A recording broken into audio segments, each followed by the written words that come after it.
Halo guys, apa kabar kalian? Semoga kalian selalu sehat dan selalu dalam lindungan Tuhan. Ranjana 2013 adalah film drama romantis berbahasa Hindi yang diperankan oleh Dhanush sebagai Kundan, Sonam Kapoor sebagai Zoya, dan Abhay Deol sebagai Jaschit. Film ini bercerita tentang Kundan yang jatuh cinta dengan Zoya sejak kecil, tapi cinta mereka terlarang karena beda agama. Bagaimana keseruan kisahnya? Tanpa basa-basi lagi, inilah alur ceritanya. Kundan kecil merupakan anak pendeta Hindu yang memimpin sumbangan untuk perayaan Diwali. Dia juga mendatangi rumah Guruji, pendatang baru di kampungnya. Saat itu adalah pertama kali ia melihat Zoya yang sedang sholat. Layaknya orang dewasa, dia jatuh cinta pada pandangan pertama dan ingin Zoya menjadi kekasihnya. Hingga dewasa, Kundan selalu memandangi Zoya dari jauh, bahkan belum tahu namanya. Kundan tak menyerah. Meski 15 kali dia ditolak, dia tetap konsisten menyatakan cintanya. Sehingga Zoya pun luluh dan memberitahu namanya, Zoya. Lalu menyuruh Kundan menemuinya nanti sore jam 5 di dekat sungai Gangga. Rizwan? Tapi Kundan berbohong, mengaku-ngaku orang Islam bernama Rizwan. Sorenya, Bindia, sahabat Kundan, cemburu mengetahui Kundan hendak bertemu Zoya. Bindia berusaha menghalanginya, tapi Kundan tetap pergi. Di sana Kundan memberikan kartu ucapan cinta yang dibilang norak oleh Zoya. Zoya memastikan lagi nama asli Kundan. Zoya kaget. Ternyata Kundan membohonginya. Dia Hindu dan anaknya pendeta. Meski Zoya kembali menolaknya, Kundan terus mendekati Zoya dengan berbagai cara. Sampai dia mengikutinya di sebuah angkot. Zoya menyuruhnya berhenti mengejarnya. Zoya bilang kalau dia tidak mencintai Kundan. Karena itu Kundan menyayat pergelangan tangannya sendiri. Zoya lalu menangis memukulinya, memeluknya, dan menciumnya. Lanjut cerita, kabar Zoya yang mencintai pria Hindu pun sampai ke telinga ayahnya. Karena khawatir, Guruji pun mengirim Zoya ke Aligarh sendirian. Saat mendengar hal itu, Kundan langsung menyusul Zoya. Kundan akan menunggu Zoya dan berjuang mendapatkan hati keluarganya. 8 tahun kemudian, di hari Diwali juga, Kundan merasa senang karena dia tahu bentar lagi Zoya akan kembali ke Banaras. Akhirnya Kundan pergi ke stasiun untuk menemui Zoya. Namun Zoya mengabaikannya begitu saja. Kundan masih mau memastikan lagi. Kebetulan dia juga sering mendekati keluarga Zoya dengan alasan antar gas dan membantu pekerjaan lainnya. Kundan mencari kesempatan dan berkomunikasi menggunakan bahasa isyarat agar Zoya kembali mengingatnya. Zoya ingat, dia turun dan menanyakan kabar Kundan, sehingga Kundan pun menjadi lega. Tapi esoknya saat Zoya jalan dengan Rasmi, Kundan menanyakan rencana selanjutnya. Dia akan masuk Muslim jika perlu agar mereka bisa menikah. Zoya terkejut, kapan mereka berdua berkomitmen akan menikah. Kundan lalu mengajak Zoya berbicara secara pribadi untuk mengingatkannya tentang masa lalu saat mereka jatuh cinta. Zoya bilang kalau saat itu mereka belum dewasa dan hanya cinta monyet saja. Lalu Guruji meminta Kundan membantunya mempersiapkan pesta kecil di rumahnya malam ini untuk acara perjodohan Zoya dengan seorang dokter. Karena 2 tahun lagi Guruji hendak pensiun. Kundan yang syok lalu pergi menemui Zoya. Dia marah karena Zoya tak bilang akan dijodohkan dengan dokter sebentar malam oleh ayahnya sendiri. Ternyata Zoya juga baru tahu. Dia pergi dan bilang ke ibunya kalau dia tidak ingin menikah. Ibunya tak menghiraukannya. Dia ingin Zoya melihat lelaki itu dulu, baru dia boleh putuskan. Zoya lalu mengundang Kundan ke biliknya. Zoya tak ingin dijodohkan. Dia meminta bantuan Kundan untuk menggagalkan perjodohan ini. Jika tidak, Zoya akan menyayat pergelangan tangannya sendiri. Kundan pun setuju, hingga acara pesta pun dilakukan dengan lancar. Tapi keesokan harinya saat Bindia berdoa ingin menikahi Kundan, Kundan justru memaksanya pura-pura sakit untuk mensabotase dan merekayasa perselingkuhan dokter yang semalam dijodohkan dengan Zoya. Karena Bindia adalah sahabat yang baik, dia rela melakukannya. Kabar itu sampai ke Guruji dan rencana mereka untuk menggagalkan perjodohan Zoya pun berhasil. Keesokan harinya, Kundan kembali mengganggu Zoya saat bersama Rasmi. Kundan meminta Zoya menaiki Vespa yang dibeli khusus untuk memboncenginya. Kundan mengira Zoya menolak dokter itu karena dia mencintainya. Ternyata semua itu karena Zoya telah mencintai Akram. Akram merupakan senior Zoya di kampus CNU Aligarh. Akram merupakan sosok pemimpin yang berani menentang ketidakadilan. Dia tak memandang kasta, suku, ras, dan sebagainya karena semua manusia mendapat hak yang sama. Suatu malam, Zoya menghampiri Akram dan kawan-kawan yang sedang mabuk. Tapi dia merasa tidak dihormati, sehingga dia mengkritik pidato Akram yang terlalu lebay tanpa pendekatan logika. Akram lalu menanyakan namanya dan menariknya sangat dekat. Dia bilang kalau dia tidak memperjuangkan kenyataan, namun dia memperjuangkan apa yang menurutnya benar. Singkat cerita, setelah malam itu, mereka berdua semakin sering bertemu satu sama lain dan bertukar pikiran. Mereka juga banyak menghabiskan waktu dalam kegiatan sosial. Tanpa sadar, cerita Zoya itu membuat Kundan cemburu tanpa melihat jalanan.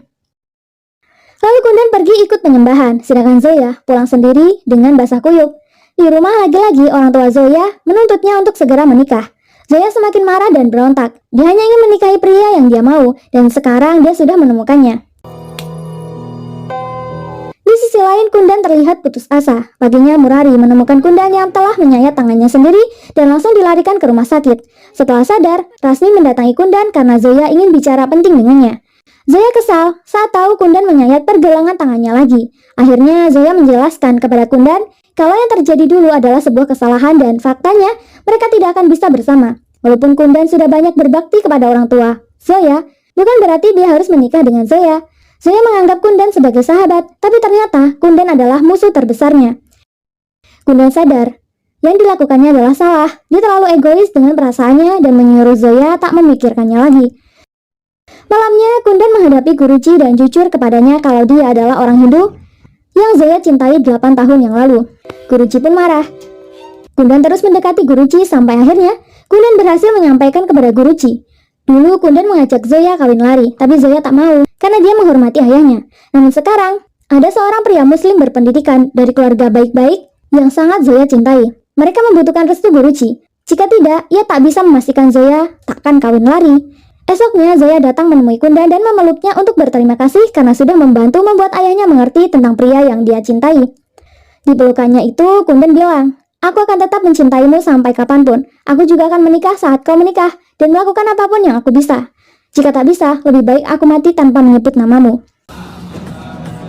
Kundan lalu menemui Bindia yang sedang dipaksa menindik hidungnya. Kundan tiba-tiba mengajak Bindia untuk menikah. Bindia bersyukur, akhirnya pujaan hatinya mengajaknya menikah. Di lain sisi, Akram pun sudah sampai di Banaras, sehingga masing-masing pernikahan pun dipersiapkan. Namun, mendekati ritual ijab, Kundan tak kuasa menghadapi situasinya. Saat Murali memeluk sahabatnya untuk menenangkannya, dia terkejut melihat foto Akram di koran. Tanpa pikir panjang, Kundan langsung membawa koran itu untuk memberikan koran itu ke Guruji. Kundan kecewa. Akram bukanlah nama aslinya, melainkan Jasjit, seorang Hindu yang pura-pura Islam agar bisa menikahi Zoya. Semua orang pun marah dan Kundan pun pergi dari sana. Kundan termenung di pinggir sungai sampai larut malam. Lalu Murari memberitahu bahwa Zoya dirawat setelah menyayat tangannya sendiri. Tapi Kundan dan Murari harus mencari Jasjit terlebih dahulu karena dia dikebuk massa dan dibuang. Mereka lalu pergi ke stasiun dan menemukan Jasjit di pinggir rel, lalu melarikannya ke rumah sakit. Di rumah sakit itu pula, dia memeriksa keadaan Zoya. Zoya akan pulih kembali walaupun dia kehilangan banyak darah. Lalu Guruji mengingatkan Kundan, seharusnya dia menikah hari ini. Kundan dan Murari yang lupa pun segera pulang. Di sana semua orang sudah menunggu dengan lelah.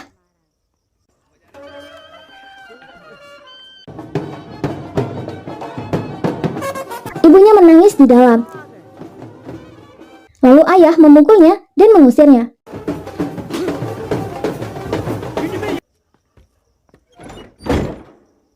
Bindia hanya melihatnya dari balkon dengan kecewa.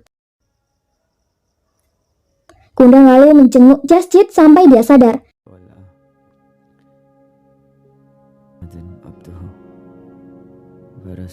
Jasjit tahu semua masa lalu Zoya dan sekarang sudah terlambat. Jasjit heran, bahkan pemerintah Delhi tidak bisa menyentuhnya. Namun seorang gadis bisa membuatnya kacau. Jasjit ingin cepat pulih, masih banyak pekerjaan yang harus dia kerjakan di parlemen. Ternyata sebelum kejadian ini, Jasjit dan rombongannya diminta bergabung dengan Partai Perdana Menteri, namun dia menolaknya.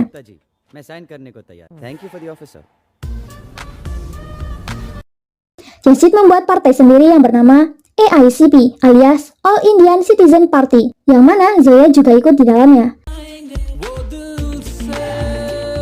Mereka banyak melakukan gerakan sosial bersama membantu warga.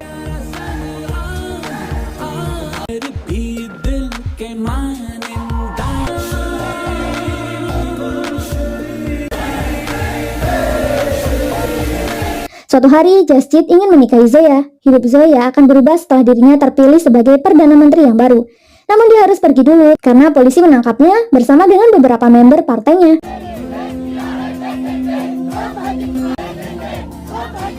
Itulah hari terakhir mereka bertemu di Delhi. Lalu beberapa hari kemudian, saat dia dan membernya bebas, Zoya menelpon agar Jasjit segera ke Benaras selama seminggu untuk pernikahan mereka. Sebenarnya itu sangat mepet dengan pemilu, tapi Jasjit tetap datang sebentar. Awalnya semua berjalan dengan baik, tapi sekarang sudah hancur semuanya yang ia rencanakan. Lalu keluarga Jasjit menemui Kundan dan berterima kasih sudah menyelamatkan Jasjit malam itu. Jasjit pun dibawa kembali ke Punjab. Di lain sisi, kondisi Zoya masih sama. Kundan berpikir untuk membeli 2 tiket kereta ke Punjab untuk kawin lari dengan Zoya. Murari menahannya, tapi Kundan keras kepala. Kundan lalu menemui Zoya di kamarnya.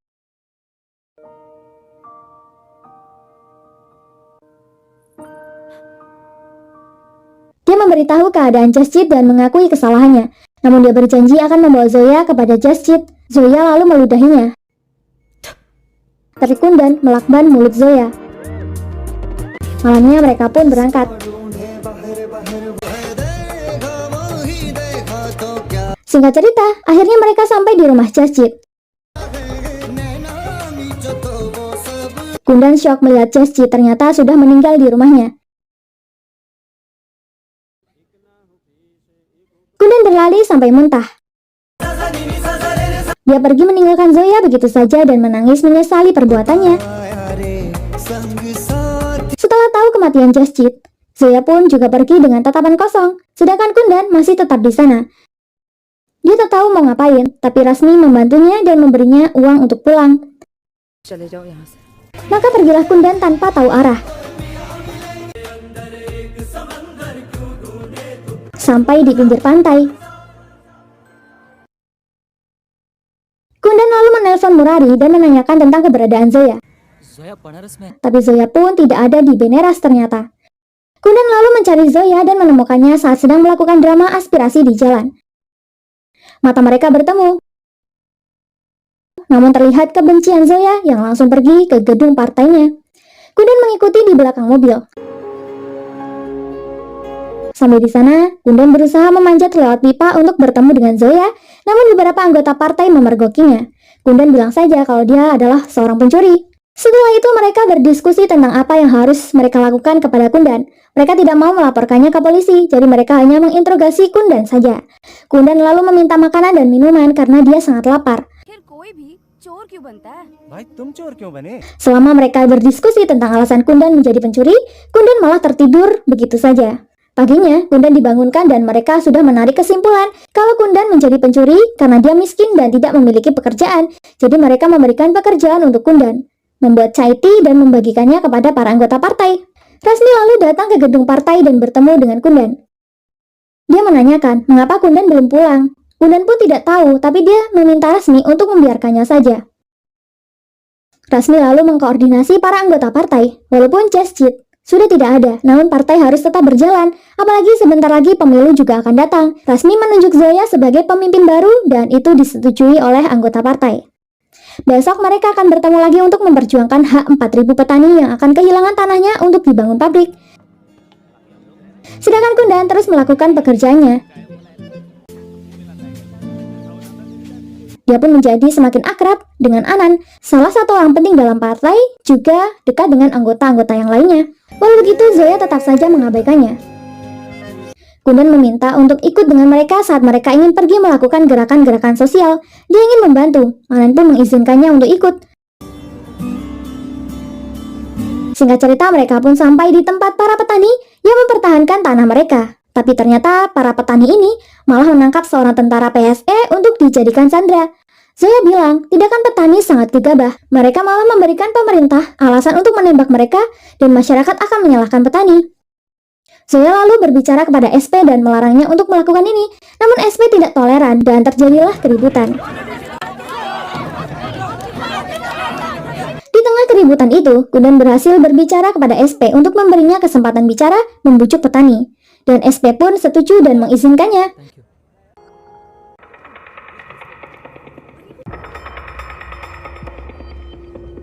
Kundan lalu berbicara pada petani dan dia berhasil membawa tentara PSE bebas dari sanderaan. Anan penasaran apa yang dikatakan Kundan. Kundan ternyata hanya bilang kalau tentara itu juga anak petani miskin dan memiliki keluarga sama seperti mereka. Jika mereka membunuh PSE, sama saja mengutuk diri mereka yang sama-sama bekerja sebagai petani. Lalu partai IACP kembali melakukan gerakan sosial mereka untuk mengambil hati masyarakat untuk pemilu yang akan datang. Namun ada seorang yang tidak ingin dibantu. Kundan lalu maju dan berbicara dengannya. Sampai orang itu pun hanya bisa diam. Aksinya itu membuat semua member partai merasa takjub. Sehingga media mulai menyorot Kundan seperti pengganti Jasjit. Kundan juga akhirnya menjadi juru bicara partai IACP dengan melakukan pidato di kampanye mereka.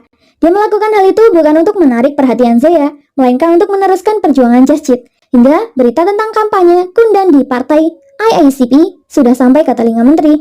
Sehingga polisi pun datang untuk menangkap anggota IACP yang sedang ngecamp. Zoya ngamuk dan menyerang polisi. Kundan menengahi. Dia mengancam akan memindahkan inspektur itu jika mereka sudah mendapatkan kursi di parlemen. Polisi itu pun meminta maaf. Dia hanya disuruh Vinod Gupta, sekretaris Perdana Menteri. Anan lalu menghimbau kepada para anggota termasuk Zoya untuk tidak melawan inspektur. Gupta lalu datang dan memanas-manasi mereka, namun Kundan mengancamnya untuk tidak macam-macam lagi dengan mereka. Melihat itu, Zoya pun marah. Apa yang dilakukannya selalu salah, sedangkan Kundan selalu benar. Padahal kematian Jasjit adalah ulah Kundan, katanya. Dia juga mengklaim sekarang Kundan hanya mau merebut jabatan Jasjit dan meniduri kekasihnya. Di markas, Rasmi juga menunjukkan perasaannya yang kehilangan saudaranya. Tapi Kundan adalah harapan terakhir mereka. Zoya tak mau dengar. Ia justru menuduh Rasmi bersekongkol dengan Kundan. Tak lama Gupta datang kembali untuk memaksa Kundan minta maaf dengannya. Kundan menolak. Alhasil dia dipukuli oleh polisi suruhan Gupta. Di ambulan, Kundan bilang ke Anan kalau dia bersyukur Zoya mengatakan semua itu dan ingin berhenti menjadi anggota. Namun Anan menyuruhnya tetap tinggal dan mewujudkan impian Jasjit sekali lagi. Di sisi lain, Gupta diliput di koran setelah kejadian tadi. Kepala Menteri kecewa karena Gupta menciptakan kekacauan dan membuat namanya jadi jelek. Lalu Perdana Menteri meminta waktu sebentar pada Zoya secara pribadi. Perdana Menteri memprovokasi Zoya untuk meminta Kundan bergabung dengan partai mereka. Dia memanas-manasi Zoya dan membanding-bandingkan Kundan dengan Jasjit. Perdana Menteri sengaja membakar api dendam Zoya untuk Kundan, penyebab kematian Jasjit. Namun Zoya masih diberikan waktu untuk memikirkan tawaran tersebut. Zoya lalu datang memeluk Kundan. Dia bilang kalau Kundan adalah pahlawan dan semua orang membutuhkannya. Namun Zoya masih saja menolak suguhan air dari Kundan. Tapi habis itu, dia minta maaf. Lanjut cerita, IACP pun kembali beroperasi. Di hari demonstrasi, Zoya menarik Kundan dan berangkat dengan bajai bersamanya.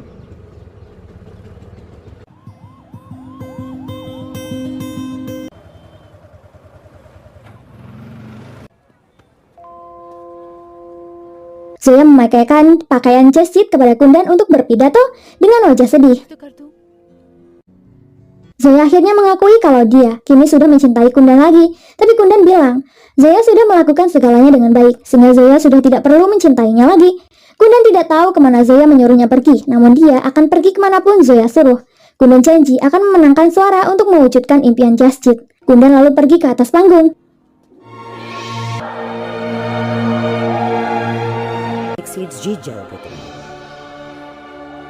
Itu sesuai rencana Kepala Menteri dan Zoya yang sudah sepakat untuk menembak Kundan di demonstrasi itu. Ledakan pun terjadi dan semua orang lari berhamburan. Di tengah kekacauan itu, Kundan membantu Rasmi dan ditembak. Zoya berhasil melakukan apa yang disuruh Perdana Menteri hari itu dan berkhianat dan bergabung dengan partai Kepala Menteri. Kundan dilarikan ke rumah sakit. Sedangkan Kepala Menteri berkampanye dengan Zoya di sisinya. Kepala Menteri menyangkal dia tidak ada di balik insiden demonstran yang melukai Kundan, dengan alasan untuk apa mereka terlibat jika Zoya yang mewakili IACP mendukung mereka. Lalu Zoya diminta naik untuk membelanya. Di sanalah dia melemparkan bom. Zoya mengungkapkan kebenarannya bahwa kepala menteri serta dirinya sama-sama terlibat dalam insiden tersebut. Dia siap dengan resiko yang akan dihadapi, namun polisi bisa menangkapnya sendirian asalkan mereka sudah melakukan penyelidikan untuk Perdana Menteri. Lalu Zoya pun pergi. Saat keluar, seorang polisi bilang kalau dia berbohong karena sebenarnya Kundan sudah diberitahu kalau di hari itu akan ada ledakan, namun dia tetap datang. Artinya Kundan sudah tahu niat dan rencana Zoya, namun dia pura-pura tidak tahu. Di lain sisi, Kundan sedang dalam ruangan operasi.